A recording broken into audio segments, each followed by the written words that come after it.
मैं अरविंद कुमार सिंह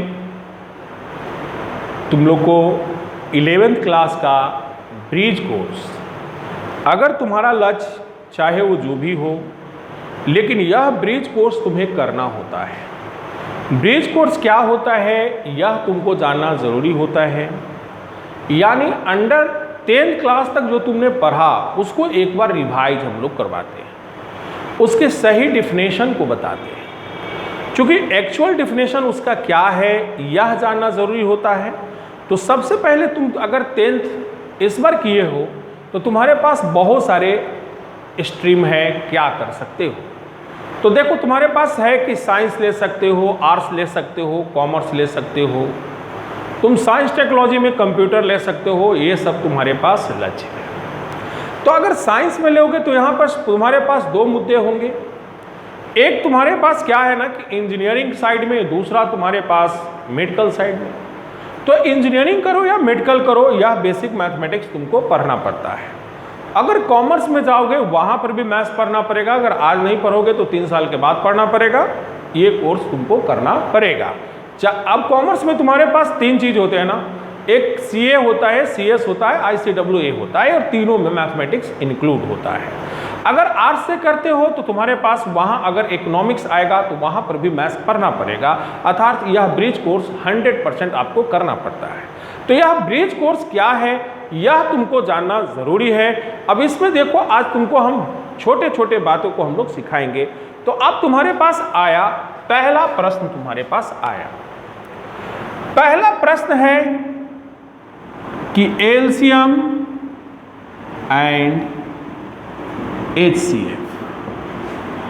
एलसीएम और HCF अगर ऐसे में कहा दिया जाए तो तुम लोग यही कहोगे कि सर एलसीएम HCF आता है। तो मैं तुमसे प्रश्न पूछता हूं अभी। पहला प्रश्न ये है कि 4 and -6 का एलसीएम क्या होगा।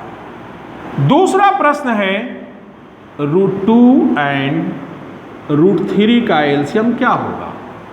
और तीसरा प्रश्न है कि 2 and पाई का एलसीएम क्या होगा। एक बार सोच के देखना। और ये तुम्हारे पास जो है अभी तुम्हारे पास ये बेसिक फंडा में हम तुमको समझा रहे हैं। तो तुम्हारे पास 4 और माइनस, देखो एलसीएम का जो रियल मीनिंग होता है वह बात को समझो।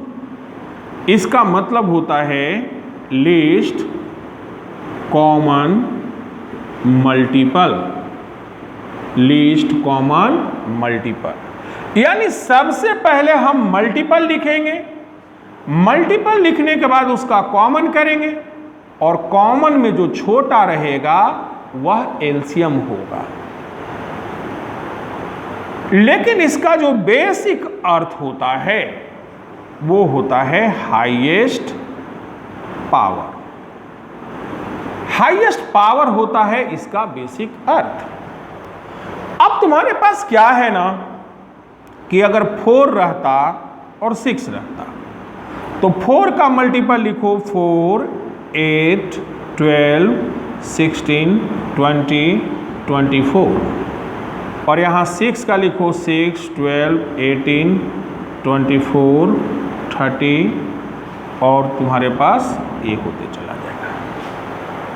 अब तुम्हारे पास मल्टीपल तो लिख दिया, पहला काम कर दिया।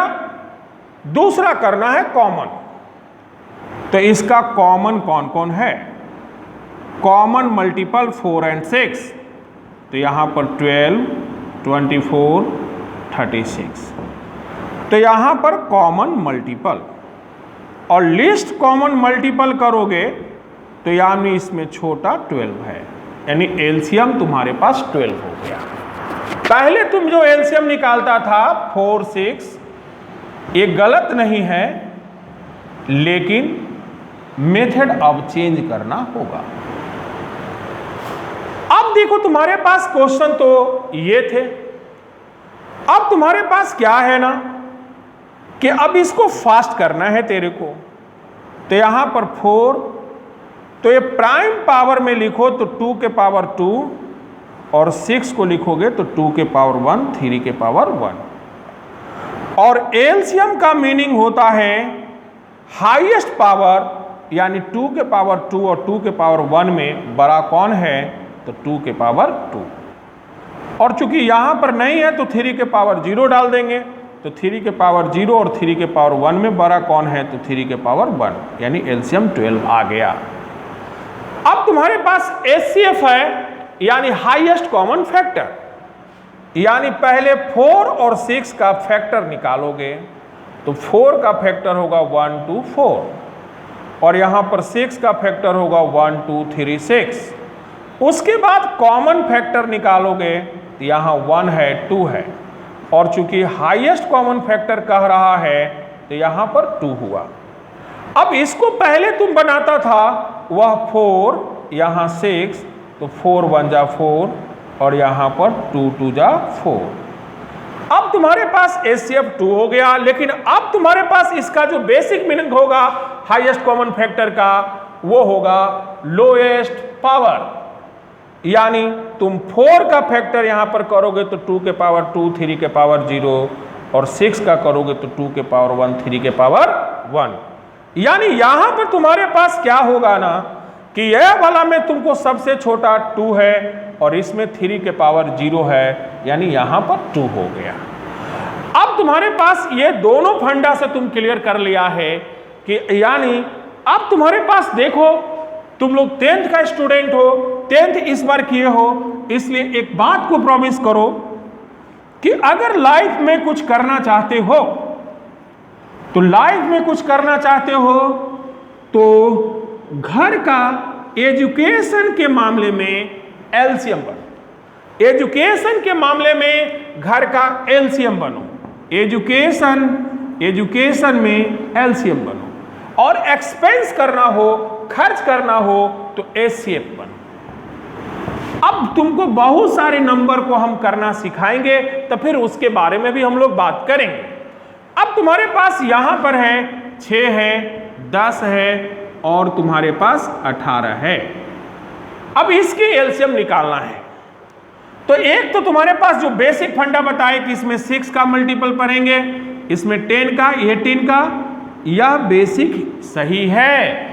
तो यहां पर 6 12 18 डॉट डॉट डॉट डॉट, यहां पर 10 का पढ़ेंगे 10 20 30 डॉट डॉट डॉट डॉट, यहां 18 पढ़ेंगे। अब तुम्हारे पास क्या करेंगे कि कॉमन मल्टीपल करेंगे, तो पहला कॉमन मल्टीपल आएगा 90 180 270। अब उसके बाद लिस्ट कॉमन मल्टीपल करेंगे तो 90 एलसीएम हो गया। तुम जो है अब तुम्हारे पास 6 है, तो 6 को कैसे लिख सकते हो, 2 के पावर 1 3 के पावर 1, बिल्कुल सही है। 10 को कैसे लिख सकते हो, 2 के पावर 1 5 के पावर 1। 18 को कैसे लिख सकते हो, तो 2 के पावर 1 3 के पावर 2। अब एलसीएम का जो बताए थे कि घर में एजुकेशन में एलसीएम रहना, तो यहां पर देखो कि इसमें सबसे बड़ा कौन है, तो 2 के पावर 1 है। 3 में सबसे बड़ा कौन है, 3 के पावर 1 या 3 के पावर 2, तो 3 के पावर 2 है। 5 में बड़ा कौन है, तो 5 के पावर 1। और जिसमें नहीं रहेगा उसमें 0 लगा के लिख देना, जिसमें नहीं रहेगा उसमें 0 लगा के लिख देना। यानी एलसीएम तुम्हारे पास हो गया 2 9 5, तो 2 9 18 5 90। अब एचसीएफ की अगर हम बात करें तो रूल के अनुसार बनाओगे तो 6 10, यहां 18 है तो यहां 1 से कटेगा, 2 से कटेगा, 3 से कटेगा, 6 से कटेगा। 10 की बात करो तो 1 से कटेगा, 2 से, 5 से, 10 से कटेगा। 18 की बात करो तो 1 से, 2 से, 3 से, 6 से, 9 से, 18 से। अब इसकी कॉमन फैक्टर पहला 1 है, फिर 2 है और इसकी कॉमन फैक्टर नहीं है, तो हाईएस्ट कॉमन फैक्टर इसका 2 है, यानी यह निकल गया। और तुमको हम बोले थे कि जब खर्चा होगा तो एचसीएफ में करोगे, यानी आपको लोएस्ट पावर होना चाहिए, तो इसमें लोएस्ट पावर 2 के पावर 1 है। 3 वाला में देखो लोएस्ट पावर 3 के पावर 0 है, और यहां पर 5 वाला में 5 के पावर 0 है, यानी यहां पर वैल्यू 1 है, यहां पर 2 है, यानी HCF इसका 2 हुआ। यानी यह तुम्हारे पास बेसिक फंडा हो गया। और सारे स्टूडेंट यह प्रॉमिस करो कि एजुकेशन के मामले में अगर बड़े वाले भैया तुम्हारे 8 घंटा पढ़ते हैं तो तुम बाबू 10 घंटा पढ़ो, अगर वो 10 घंटा पढ़ते हैं तो तुम 12 घंटा पढ़ो। यानी अगर जहां पर खर्च की बात है तो जैसे खर्च में कम से कम करो। अभी देखो आज डीएम आदेश दे दिया कि रेस्टोरेंट खुलेगा, अरे खुलने दो यार, वो खुलने दो, यदि एक्सपेंस की बात है तो कम से कम HCF बनो, पढ़ाई में LCM बनो, पढ़ाई में LCM बनो और खर्च में HCF बनो। अब तुम्हारे पास क्या है कि जो 3 प्रश्न दिए थे अपने फ्रेंड सर्कल में भी पूछो, अगर वो क्या सही जवाब देता है नहीं देता है तो उसको बताओ कि ये सही ये होगा। अब तुम्हारे पास क्या है कि ये 3 प्रश्न है। पहला प्रश्न तुम्हारे पास आता है 4 and -6। तो 4 का टेबल पर हो, 4, 8, 12, 16, -6 का टेबल पर हो, -6, -12, -18, -24। क्या कॉमन मल्टीपल है? नहीं है। यहां 12 देखो प्लस में है, यहां 12 माइनस में है, कॉमन मल्टीपल नहीं है, इसलिए LCM does not exist, LCM नहीं निकलेगा। अब तुम्हारे पास देखो ये 5-6 क्लास में जब तुम पढ़ता था तो यहां पर 1/4 था और यहां 1/-6 था, तो आपके सर आपको कर दिए होंगे कि -1 से ऊपर नीचे मल्टीप्लाई, तो 1/4 1/6, यहां पर 12 एलसीएम हो गया, 3 - 2 1/12। यह रेशनलाइज क्यों किया गया? क्योंकि यह पॉजिटिव में है, इसको भी पॉजिटिव में किया जाए। अब तुम्हारे पास दूसरा क्वेश्चन है √2 and √3। अब √2 का मल्टीपल पर हो, √2, 2√2, 3√2, 4√2, 5√2 डॉट डॉट डॉट। यहां √3 का पर हो, √3, 2√3, 3√3, 4√3, ये कॉमन मल्टीपल नहीं है, यानी एलसीएम डज नॉट एग्जिस्ट। इसी ढंग से 2 का पहाड़ा पर हो तो 2, 2, 4, 6 डॉट डॉट डॉट। पाई का पढ़ोगे तो पाई, पाई का पाई, 2 पाई, 3 पाई, ये कॉमन मल्टीपल नहीं होगा, यानी एलसीएम नहीं निकलेगा। यानी यह तीनों प्रश्न का एलसीएम नहीं निकलेगा। पहले जो तुम जो है डायरेक्ट करता था कि एलसीएम कैसे निकले, यह बात को तुम्हारे पास क्लियर हो गया। एलसीएम और एचसीएफ तुम्हारे पास बेसिक डेफिनेशन पहला तुमको हमने क्लियर किया, पहला टर्मिनोलॉजी क्लियर किया, वो था एलसीएम और एचसीएफ। एलसीएम का मतलब फिर से समझ लो, एम का आपका मल्टीपल है, सी आपका कॉमन है और एल मतलब लिस्ट है। इसी ढंग से आपको हम एचसीएफ भी सिखाए थे, तो एलसीएम एचसीएफ आपका क्लियर हो गया, एलसीएम एचसीएफ आपका क्लियर हो गया। अब तुमसे छोटे छोटे मैं प्रश्न पूछूंगा, वह तुमको बताना है तो तुम्हारे पास क्लियर होगा। देखो तुम लोग 10th क्लास में तक पढ़ा था, एलसीएम निकाला था और उसमें पढ़ा था कि प्रत्येक दशा में रिमाइंडर शेष बचे। लेकिन मैं अब क्वेश्चन को मॉडिफाई करूंगा, आपको इससे भाग दोगे तो रिमाइंडर ये बचेगा, इससे भाग दोगे तो रिमाइंडर ये बचेगा, इससे भाग दोगे तो रिमाइंडर ये बचेगा। तुम्हारी सोच को विकसित करना चाहता हूं, तो वहां पर प्रत्येक दशा में है तो उसमें सर तुमको बताए होंगे कि एलसीएम निकाल दो और प्रत्येक स्थिति में जो बचता है उसको घटा दो, वही उसका आंसर होगा। लेकिन अब तुम्हारे पास यहां पर हम मॉडिफाई करना चाहेंगे। आप क्वेश्चन को समझना, वह छोटी सी संख्या कौन सी होगी जिसे 3 से 5 से 7 से भाग देने पर क्रमशः शेष फल 1, 2, 3 बचता है। यानी 3 से भाग देंगे रिमाइंडर 1 बचेगा, 5 से भाग देंगे रिमाइंडर 2 बचेगा, 7 से भाग देंगे रिमाइंडर 3 बचेगा। तो देखो यहां पर 3, 5, 7 कर देना, यहां 1 2 3 कर दिया। तुम प्रत्येक स्थिति वाला पढ़ा था, तो इसका रूल कहता है कि इसको 2 से गुना करो तो 2 4 6। अब घटा के देखो, 3 में से 2 गया तो 1, 5 में से 4 गया तो 1, 7 में से 6 गया तो 1, काम हो गया। यानी 3 5 7 का एलसीएम निकाल दो, तो 5 तिहाई 15 सते 5 105। अब इस रिमाइंडर को घटा दो। अब तुम्हारे पास ये 2 है तो 2 से भाग दे दो, तो यहाँ पर 104/2 यानी 52, यानी तुम्हारे पास 52 आया। अब इसको वेरीफाई करोगे तो यहाँ 3 से भागा दिया, 70 तिया 51, रिमाइंडर 1 बचा। 5 से भागा दिया 52, 10 पचे 50, रिमाइंडर 2 बचा। अब तुम्हारे पास 7 से भागा दिया, ये 52 है, 7 सते 49, रिमाइंडर 3 बचा। अब देखो क्या देखा कि यह 17 और 10 यानी 17 माइनस 10 बराबर 7 हो रहा है। यानी एक थ्योरम यहां पर क्लियर हो गया। चूंकि माइंड तुम्हारे पास जब तक क्रिएटिव नहीं होगा तुम्हारा काम नहीं होगा।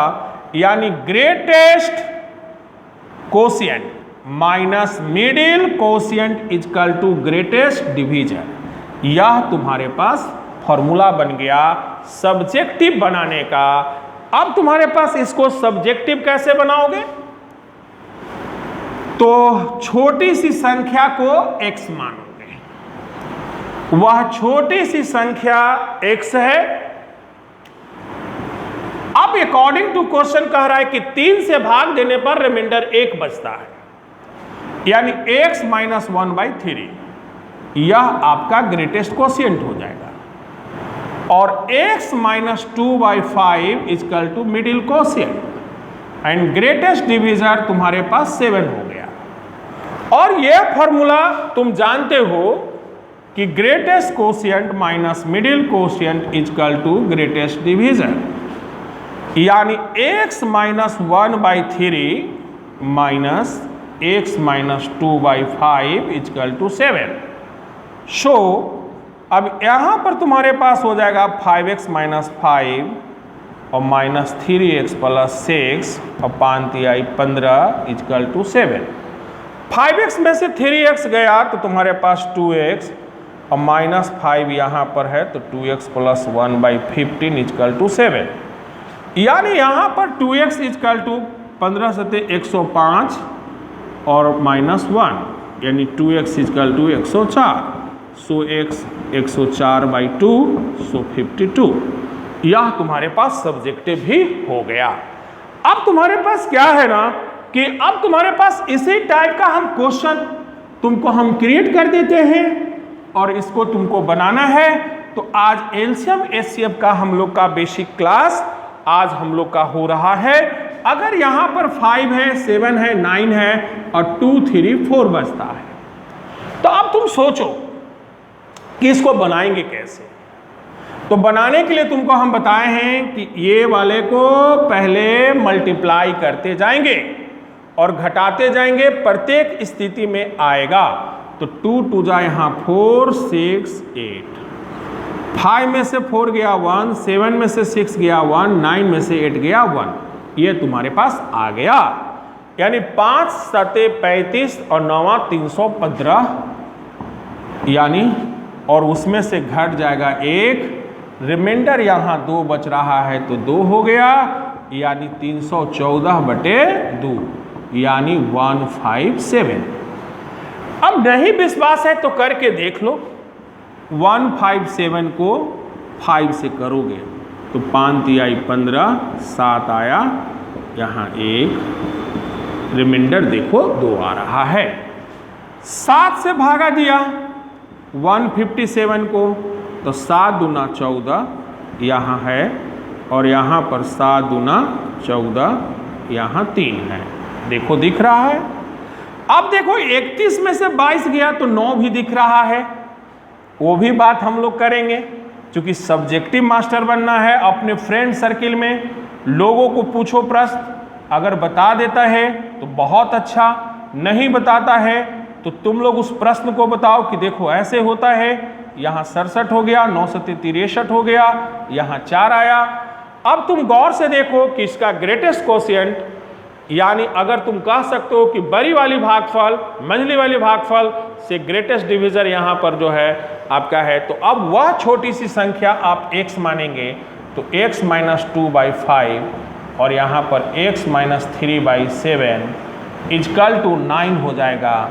इसको आप सॉल्व करेंगे तो 7x - 14 - 5x + 15 और यहाँ 35 इजकल टू 9। तो 7x में से 5x तो 4 हो गया, यहाँ पर 35 हो गया 9। अब 2x इजकल टू 35 नवा 315 और -1, सो x इजकल टू 314/2 157। यानी स्टूडेंट यह बात को तुमको ध्यान में रखना है कि इस टाइप के क्वेश्चन हम आपको पीडीएफ बना के भेज देंगे। अब पहले एलसीएम एचसीएफ को करें, तो अगली क्लास हम लोग देखेंगे वो होगा आपको जो होगा वह होगा फैक्टर, कि हम लोग फैक्टर कैसे करेंगे, यानी number of factor, sum of factor, number of even factor, number of odd factor, ये सारे फैक्टर की हम लोग चर्चा करेंगे। ठीक है, धन्यवाद। आज हम लोग एलसीएम एचसीएफ कंप्लीट कर लिए हैं।